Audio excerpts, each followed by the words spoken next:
Oh yeah, we're back. One thing, insert word there, every Premier League club. Oh yeah, and you just lap it up, don't you? You just lap it up. And that's great. That's what we're here for.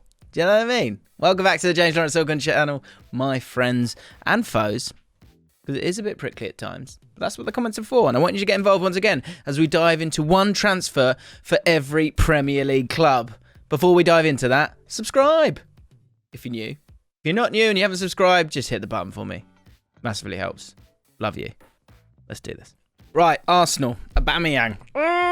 Need to sort that out, don't we? Laka, we're going to offer him a contract? No, because we're not doing that again. I mean, they might do. But more importantly, Arsenal are 80% there with exciting young players, and they need to carry on in that vein, and they need to bring themselves in a striker. They've worked from the back forward, and I think Patrick Schick would be Schick for them. He's the Schick. You know, he's a Schick player, and I think he could do well for them. He's obviously had like bumps along the way, but since the Euros and during the Euros, he's been absolutely fantastic for Bayer Leverkusen. Before this season, his best record in a season was 0.69 goals per 90. That was for Leipzig in 2019-20, which isn't that bad in itself, and that's why he's got the moves to Roma in the past. This season, however, he's obliterating that number. Obliterating it. Might do some, obliterating. 1.37 goals per 90. Madness. 14 goals from 12 games played. He's a big lad as well. Great option for Arsenal. They can't get those kind of world-class or already players anymore, and I think they know that. And so I think they need to go out and get players who could become world-class, who at the very least are young. 25 years old, I think is a great shout. Right, Everton. This is interesting, okay? Now, Everton have needed a right-back for the best part of 3 years, if we're honest. You know, Seamus Coleman, absolutely hero, legend, right? But it's time to get someone new in, surely. Now, Luca Dean has had that bust up, looks like he's going to move, and also by him moving, there might be a decent amount of money that Everton can use for another fullback. Mykolenko is already signing from Dynamo Kiev. He's the Ukraine's left back, so he's coming in and he's going to do that job for them. So at right back, I think Tino Livramento would be the dream, right? So I'm going to say Tino Livramento because I want you guys to chat in the comments about this, because if he can do it... Now, Tino Livramento has been absolutely astounding for Southampton coming in. And his carries, progressive carries, 5.47 per 90. I know it's how Southampton play a lot of the time because of the style of play of having those narrow midfielders. You use the fullbacks a lot more. But that's more than Coleman by a long shot, 3.69. And maybe that's down to the Benitez style of play. But in terms of Everton players full stop, Damari Gray, 6.93, Alex Iwobi, 5.65 are the only two who've got more than him right now. So in terms of that energetic fullback that they need, he would just be fantastic. And in terms of being in the shop window, let's be honest, are you in a better shop window if you're playing for Everton than if you're playing for Southampton? I think you could argue that that's the case. The problem here is how much. How much would Southampton want to let him go? Of course, they've got Kyle Walker-Peters as well, so they might be able to move things around, but he has become an integral player for them. So how much money would it cost for Everton to sign Tino Livramento? Because there's no doubt he'd be an amazing signing for them. So let me know in the comments below. I'm not good with the money side of it. I'd love to know, how much do you think, and Southampton fans, answer this one for me, how much do you think Southampton as a club would take for Tino Livramento? Burnley are not utilising the flanks enough. They're struggling in a big way when it comes to that. And this is for a team whose game plan is a 4-4-2, being rigid, being solid, and getting crosses into the box for Chris Wood to score. We know that, right? But then you look at the stats, and Dwight McNeil's the only player to average more than one cross per 90. That's just not good enough. They're not utilising those flanks, and they need to do so. And so the perfect fit for me is Sorba Thomas. Now, Sorba Thomas has just come on the scene in a big, big way for Huddersfield Town this season, and he's been their best player by an absolute mile. His stats are unbelievable. He's playing as a right wing back, so he's got that engine to get up and down, but he also has got that attacking output that Burnley sorely need. So far this season, he's averaging 2.2 successful crosses per 90, and he's registered 8 assists alongside 12 big chances so far this season for a Huddersfield side who are having a great season, but a big part of that, of course, is down to the quality that he's providing, because it's not a really strong squad at Huddersfield. So he'd be a perfect fit to offer that quality and that that desire that is always so needed if you're going to be a Burnley player. Now, this is an obvious one when it comes to Man City, but it is the only, and it's not even a hole, is it? It's like a gentle dent in Man City. Striker. The whole Kane thing's kind of been done, so let's look elsewhere, shall we? Dusan Vlahovic. He is frightening, to be honest. He's 21. He's only 22 in June. Plays for Fiorentina. If you haven't heard about him, 6'2". He's the next Lewandowski. He is. And if City sign him, then it's going to get pretty scary, because that's probably the one thing that they are missing. They don't have that natural out-and-out goal scorer that he would provide. The numbers would be crazy, and they already are. Vlahovic has just equaled Cristiano Ronaldo's Serie A record for the most goals scored in a calendar year. It's gone past Luca Toni's 31 and has now equaled Cristiano Ronaldo's 33. He's currently valued at 45 million. That's quite possibly going to be a bargain pretty soon. I think it already is. So it might be one where Man City move quickly and secure themselves one of the most exciting talents of the next 10 years. Newcastle. Now, I could just say all the boring typecast names, but we're going to say someone different here because I want to put him forward. Romain Favre is a player who we put forward in May to be a great option for Aston Villa. No one was listening to us at Aston Villa. So Newcastle, you haven't got a direction of football at the moment. You know, like and subscribe and take heed, because I think he would be a great asset in terms of creativity, in terms of balance of the front players that they've got at the moment. You've got St. Maximin on that left-hand side. Romain Favre would play on that right wing, and he's got Payet vibes. He really, really does.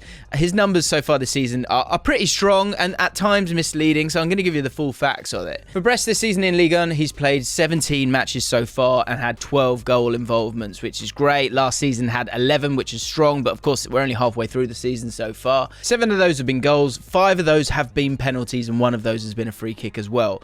But this is the kind of player that Newcastle fans always love to have, and it's actually a player they need as well. There are direct comparisons with Dimitri Payet in how he plays, how he takes the mick, how he creates chances as well. 2.2 successful dribbles per 90 for a 23-year-old is really, really strong for a team that's not right at the top of the table, not one of the big teams in Ligue 1. He's just an excellent option on that right wing. And if you think of how Eddie Howe wants to set up a team, he likes those kind of technical players to play in his technical system. And the over-reliance on Alan St. Maximin and Callum Wilson at the moment is a huge problem. So you need that exciting dribbler to help knit it together. Southampton need a goalie. Really, really need a goalie. You've got McCarthy, who I'm not sure is even good enough anyway, and he's also injured at the moment. You've got a 40-year-old goalie in Willy Caballera. Is that Willy and Brest I've said? I'm all grown up, aren't I? I haven't made a joke of it, and I'm not going to. They need to sign a goalie quickly. And I need to move on quickly. And Sam Johnston is the man. He'd be great. Willie. Sam Johnston currently plays for West Brom. He's got that Premier League experience. He's played for England as well. He'd be looking for that move back into the Premier League. But the most important reason why he'd be a great option is the fact that in terms of running out from goalkeeper, he's doing it more than any goalkeeper in the Championship right now. 39 times he's done it for a high-press team like West Brom. Southampton like to play in that similar style. They like that high press, and he's got a 95% success rate. McCarthy has only run out twice so far this season. You've seen those silly errors that he's made over the years. So someone like Sam Johnston will be able to come in, deal with that pressure, and maybe allow Southampton to evolve a little bit. That's the schlong and the short of it. Brentford need more chance creation in midfield. Ivan Toney at the moment, he's just not where he should be. He should be in the box. He should be that advanced forward more so than that deep lying forward that he's playing at the moment. He's just flicking the ball on for Mbuemo to miss chances, and I'm sick of it. So getting a midfielder with that bit of creativity, then Brentford can go back to playing good football instead of this direct stuff, and give it a go. Do you know what I mean? Give it a bloody go. So they need a good midfielder, but they also need someone who's not a household name, because that's what Brentford do. So we wanted to try and get someone realistic. So we've gone to Ligue 2. That's Ligue 2 in France. And the name, guys. I'm going to say it 3 times because it's that gorgeous to say. Branco van den Boomen. That's Branco van den Boomen. Branco van den Boomen. Creative midfielder, Dutch centre midfielder, genuinely pretty mind-blowing stats for Ligue 2.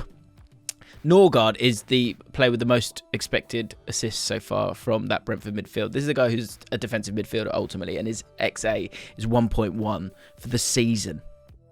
It's non-existent. So this kind of player would be a really, really good fit for them if they wanted to kind of move it along a little bit. 10 assists in Ligue 2 so far this season for Toulouse. And what have you got to lose by bringing him in? It accompanies 3.1 key passes per 90 and 3 tackles and interceptions per 90. So he's not just going to be a passenger. He'll be out there making tackles as well. Really exciting player that would work in a 3-man midfield. You're welcome, Brentford. Van den Boomen. On to West Ham, and there is the centre-back position and, of course, the striking position. I'm going to go for the striking position. Onwuachu would be a great option. What? Bless you. He would. Paul Onwuachu. Wow, that's bad. Paul Onwuachu is a striker for Genk, and at 6'7", he would be a really exciting option for a West Ham team that is unbelievable at set plays and uses that physicality really, really well under this David Moyes side. David Moyes has never been afraid to go to the off leagues and pick up a bargain, and this could be one of those for them. You know, also someone who might be okay with kind of taking a minute and not going straight into the team, not an ego that has to be placated. Antonio, when he's not scoring, West Ham are struggling, and this would give a very different option to West Ham if you brought in someone like Paul Onwuachu. 27 years old and 12 goals from 15 starts so far this season. Last season, 33 goals in 36 starts. That's a goal every 91 minutes.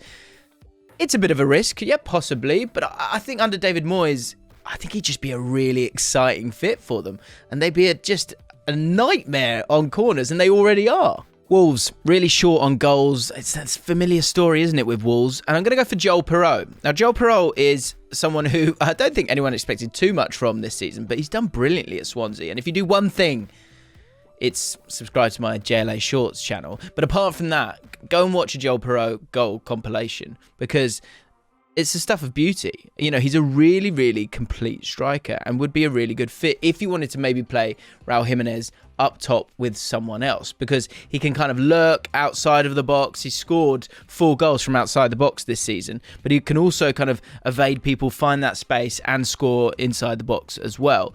For Wolves, only 2 players have scored more than 1 goal this season.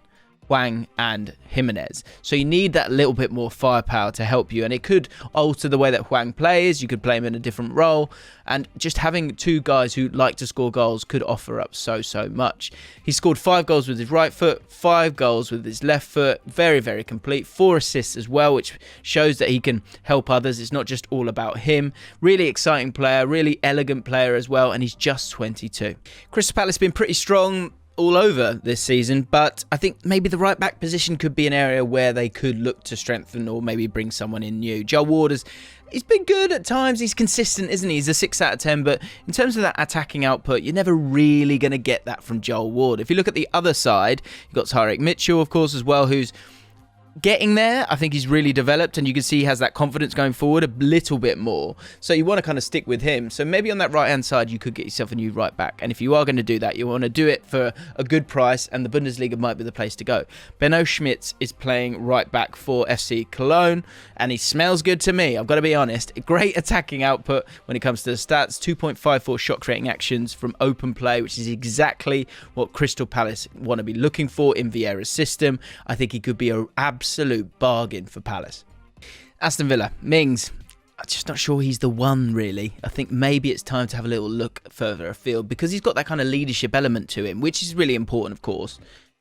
He sometimes gets away with it. He sort of escapes criticism. And of course, up front or in midfielder, you're going to make that many changes. Maybe you want to try and bring in another midfielder. But I'm going to have a look at the centre-back positions, because I think there's improvement that could be made there. Konsa I like. I think he's a really good player. So I'm going to go for Sven Botman. I think he would be a great left-footed centre-back that could maybe replace Mings sooner rather than later. Amazing passing range, unrivaled in comparison to Tyrone Mings.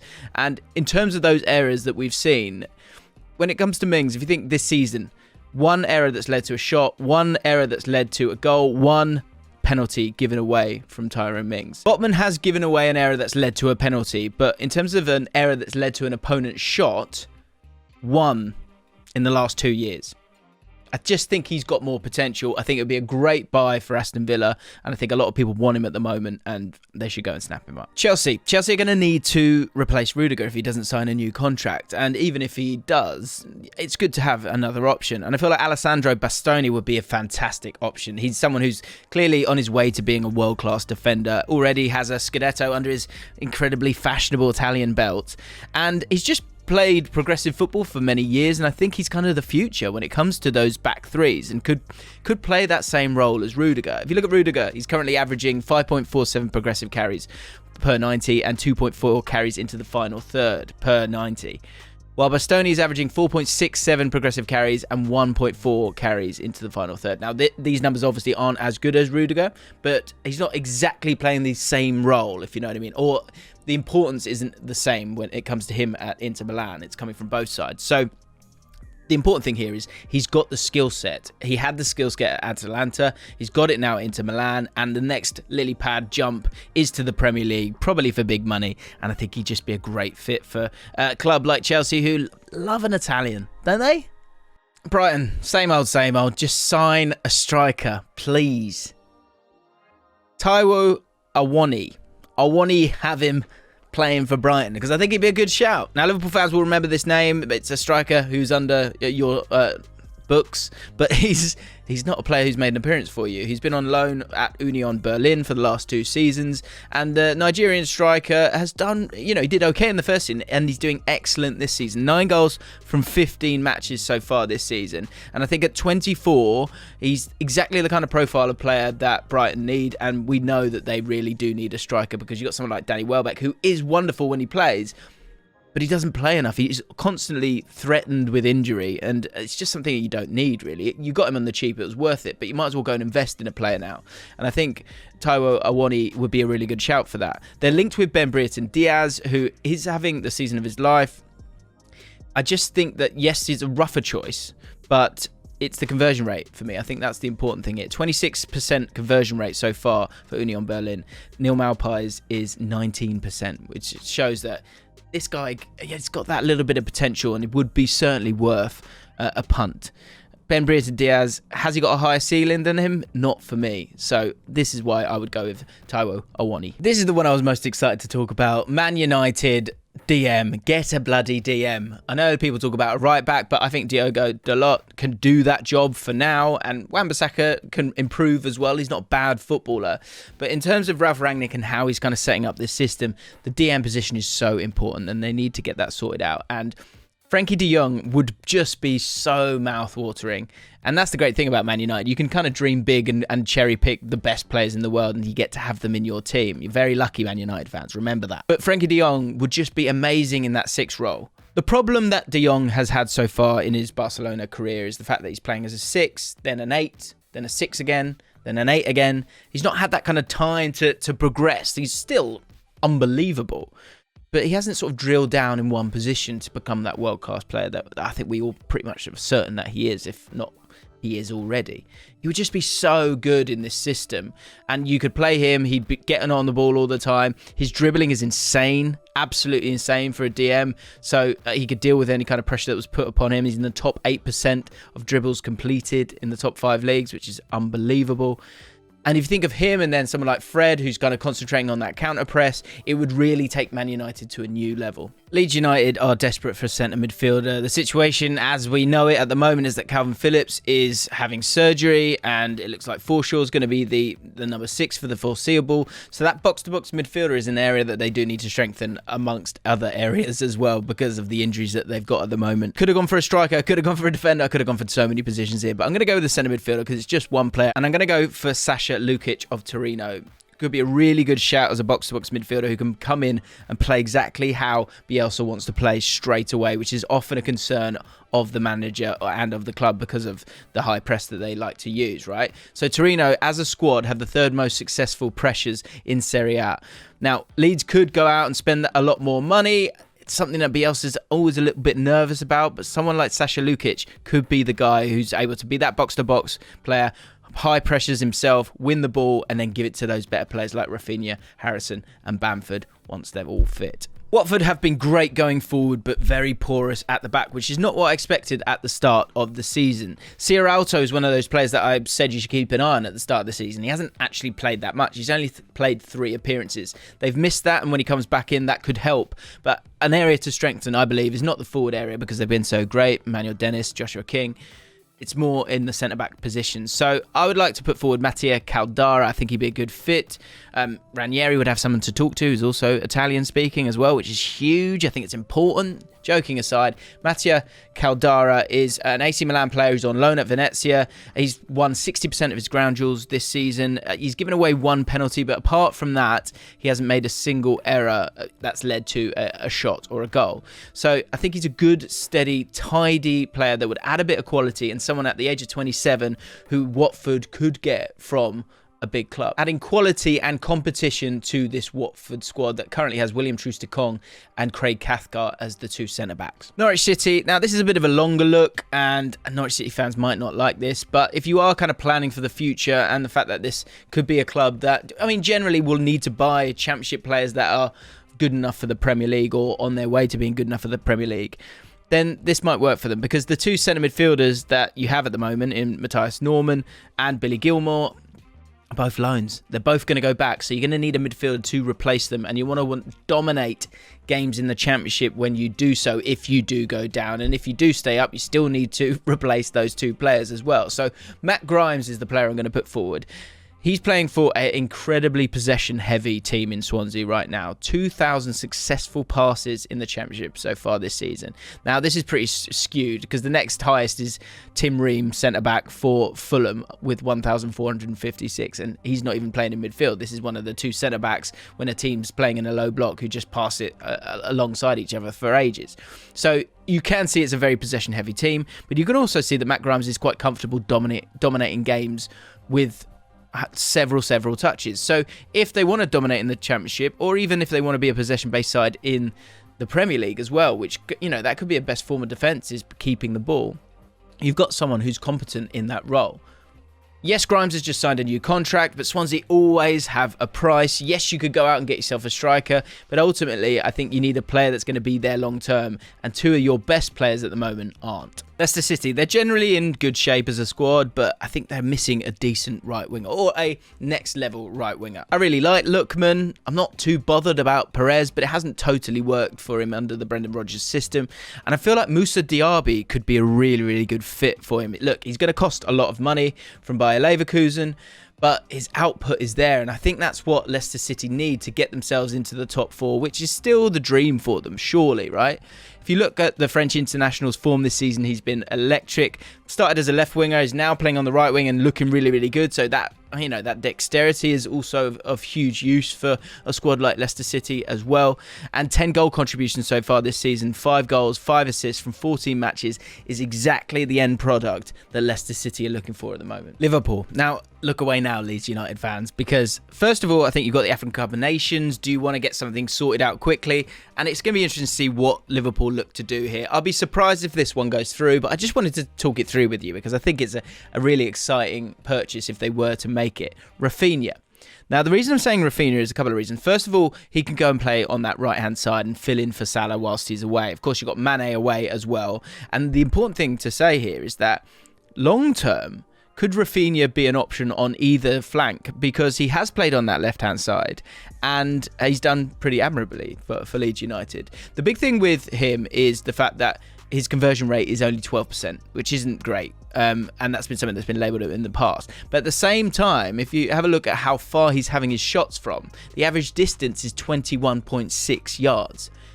Compare that to what Liverpool do and how they play and how he would play in that team. Sadio Mane, for example, he has a 14% conversion rate from 12.7 yards. In fact, Mane's average distances in terms of the shots that he's taken has never been further away than 13 yards. So Rafinha would be, I mean, his goals would go through the roof. obviously, because he would be shoot from closer, he would have better XG on those chances, and I expect him to take more of those chances. Can they afford him? Would Leeds ever sell him in this window? Probably not, but something to keep an eye out. A couple of others, just in case you're feeling a bit shortchanged. JaackMaate, I'm going to be doing a video on him very, very soon, so make sure you're subscribed to the channel, and we talk about his style of play. He would be a great fit for Liverpool, and I know Liverpool fans would love to see him come through the door. Another option might be McGinn at Aston Villa, but that might be one for the summer because the pressing issue could be the front line with the African Cup of Nations. Tottenham have got a similar problem. Now, I've done a video just yesterday talking about Nico Schlotterbeck and why he'd be an amazing fit for Tottenham, so make sure you go and check out that video. Link's here somewhere. Click on it at the end of this video. But I'm going to go for a midfielder because they've got a similar problem to Brentford in many ways. And actually, it's a Danish player as well who's got the most expected assists for them in a non-existent midfield in terms of creativity. This time it's Højbjerg.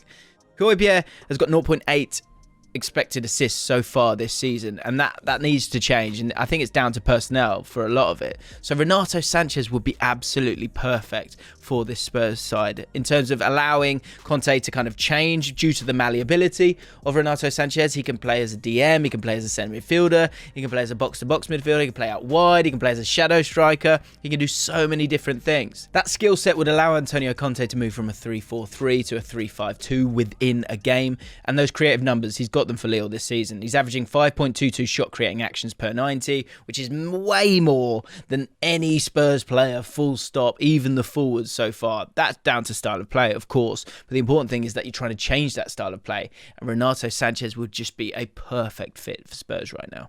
So there you have it, guys. Before I leave you, do go and check out my Shorts channel. We've started it just recently. If you could, just do me a favor. Link is in the description. Click on the link and subscribe to the channel. It will give it a chance in the algorithm. You know, if you love the content and sometimes you haven't got a chance to watch everything, then the little clips might be the one for you. So go and check it out and give it a chance. Thanks for watching, guys. Love you all very, very much. Speak to you soon. Bye.